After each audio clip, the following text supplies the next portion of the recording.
जय श्री हरि। जय श्री राधे।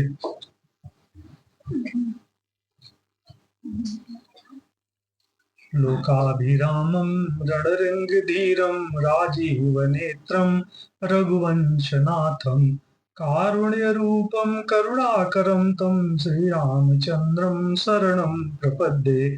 मनोजवं मारुततुल्यवेगं जितेन्द्रियं बुद्धिमतां वरिष्ठं वातात्मजं वानरयूथमुख्यं श्रीरामदूतं शरणं प्रपद्ये। जय श्री राधे। जय श्री कृष्णा। श्रीमद् भगवद गीता के 17वें अध्याय का महात्म्य। श्री महादेव जी कहते हैं, पार्वती 16वें अध्याय का महात्म्य बतलाया गया। अब 17वें अध्याय की अनंत महिमा श्रवण करो। राजा खड्गबाहु के पुत्र का दुशासन नामक एक नौकर था। वह बड़ी खोटी बुद्धि का मनुष्य था। एक बार वह मंडलिक राजकुमारों के साथ बहुत धन की बाजी लगाकर हाथी पर चढ़ा और कुछ ही कदम आगे जाने पर लोगों के मना करने पर भी वह मूढ़ हाथी के प्रति जोर जोर से कठोर शब्द करने लगा। उसकी आवाज सुनकर हाथी क्रोध में अंधा हो गया और दुशासन पैर फिसल जाने के कारण पृथ्वी पर गिर पड़ा। दुशासन को गिरकर कुछ कुछ उच्छ्वासन लेते देख काल के समान निरंकुश हाथी ने क्रोध से भरकर उसे ऊपर फेंक दिया। ऊपर से गिरते ही उसके प्राण निकल गए। इस प्रकार काल बस मनुष्य को प्राप्त होने के बाद उसे हाथी की योनि मिली और वो सिंघल द्वीप के महाराज के यहाँ उसने अपना बहुत समय व्यतीत किया। सिंघल द्वीप के राजा की महाराज खड्गबाहु से बड़ी मैत्री थी, अतः उन्होंने जल के मार्ग से उस हाथी को मित्र की प्रसन्नता के लिए भेज दिया।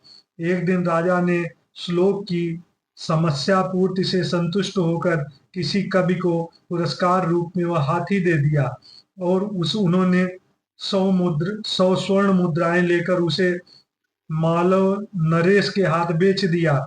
कुछ काल व्यतीत होने पर वह हाथी यत्र पूर्वक पालित होने पर भी असाध्य ज्वर से ग्रसित होकर मरणासन्न हो गया।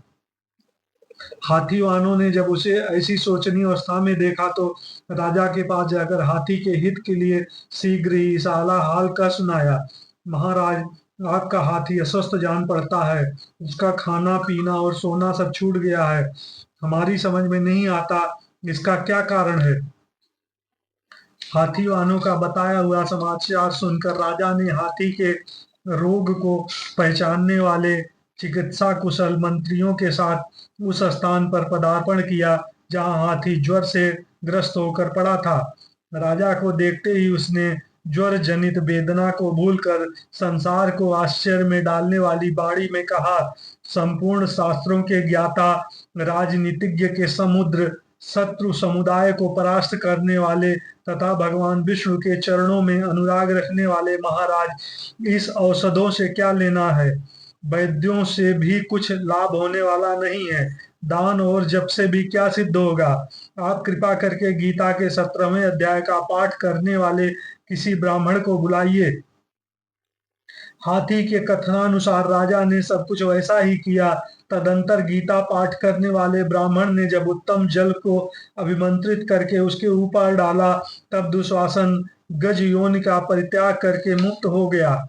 राजा ने दुशासन को दिव्य विमान पर आरूढ़ एवं इंद्र के समान तेजस्वी देखकर पूछा, तुम्हारी पूर्व जन्म में क्या जाति थी, क्या स्वरूप था, क्या आचरण थे और किस कर्म से तुम यहाँ हाथी होकर आए थे, ये सारी बातें मुझे बताओ। राजा के इस प्रकार पूछने पर संकट से छूटे हुए दुशासन ने विमान पर बैठते ही बैठे स्थिरता के साथ अपना पूर्व जन्म का उपर्युक्त समाचार यथावत का सुनाया। तत्पश्चात नर श्रेष्ठ मालव नरेश भी गीता के 17वें अध्याय का पाठ करने लगे। इससे थोड़े ही समय में उनकी मुक्ति हो गई। श्री कृष्ण गोविंद हरे मुरारे, हे नाथ नारायण वासुदेव। ओम नमो भगवते वासुदेवाय। ओम नमो भगवते वासुदेवाय। ओम नमो भगवते वासुदेवाय। जय श्री राधे। जय श्री राधे कृष्णा।